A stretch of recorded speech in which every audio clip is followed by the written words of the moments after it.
नवरात्रि के दूसरे दिन मां ब्रह्मचारिणी की पूजा होती है। यह रूप तप, संयम और अडिग भक्ति का प्रतीक है। देवी ब्रह्मचारिणी का स्वरूप बेहद शांत और दिव्य है। वे सफेद वस्त्र धारण करती हैं, दाहिने हाथ में रुद्राक्ष की माला और बाएं हाथ में जल का कमंडल लिए रहती हैं। उनका यह रूप हमें जीवन में संयम, धैर्य और ज्ञान की प्रेरणा देता है। बहुत समय पहले हिमालय के प्रदेश में कन्या पार्वती का जन्म हुआ। बचपन से ही उनका मन भगवान शिव में अडिग श्रद्धा और भक्ति से भरा था।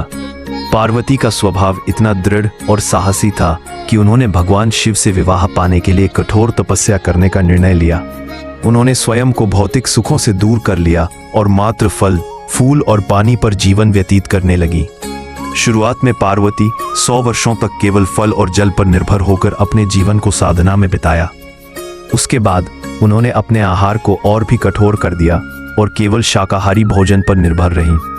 उनका शरीर दुर्बल हो गया, लेकिन उनकी भक्ति अडिग रही। धीरे धीरे पार्वती ने 3000 वर्षों तक केवल बिल्व पत्र और जल पर निर्भर रहकर भगवान शिव की आराधना की। उन्होंने प्रत्येक दिन घंटों ध्यान और ध्यानाभ्यास किया। उनकी तपस्या इतनी कठोर थी कि ऋषि मुनियों, देवताओं और सभी जीवों को आश्चर्य हुआ। उनके धैर्य और समर्पण की गाथा पूरे संसार में फैल गई। भगवान शिव की कृपा से ही पार्वती की यह तपस्या सफल हुई। उनकी भक्ति से प्रसन्न होकर देवताओं ने शिव जी से प्रार्थना की कि वे पार्वती को अपनी पत्नी के रूप में स्वीकार करें।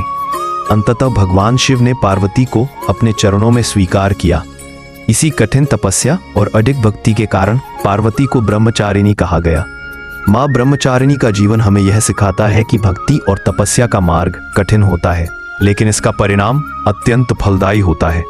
उनके जीवन से हम यह जान सकते हैं कि संयम, आत्मनियंत्रण और समर्पण से हम किसी भी कठिनाई का सामना कर सकते हैं। कथा में एक और रोचक प्रसंग है। जब पार्वती अपनी तपस्या में लगी हुई थीं, तो कई दैत्य और असुर उन्हें विचलित करने आए। उन्होंने उन्हें डराने की कोशिश की, उनके पास लालच और छल का प्रस्ताव रखा, लेकिन पार्वती ने एक भी बार अपने तप और भक्ति से ध्यान भंग नहीं होने दिया।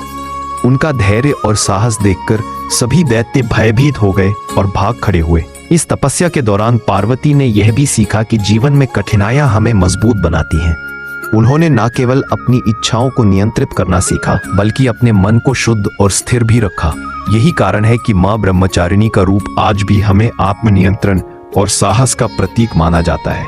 मां ब्रह्मचारिणी का यह रूप हमें यह संदेश देता है कि भक्ति केवल पूजा तक सीमित नहीं है, बल्कि जीवन में संयम और तपस्या का मार्ग अपनाना भी उसी भक्ति का हिस्सा है।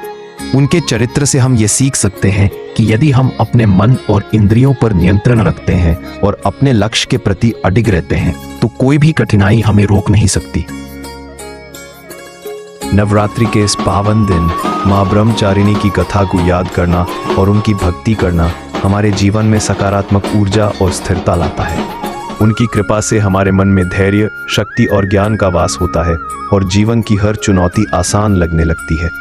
इस प्रकार नवरात्रि के दूसरे दिन मां ब्रह्मचारिणी की भक्ति हमें यह सिखाती है कि जीवन में संयम, तपस्या और अडिग भक्ति का पालन करना ही सच्ची शक्ति और ज्ञान की कुंजी है। उनके मार्गदर्शन और कृपा से ही मानव जीवन में सुख, शांति और समृद्धि आती है।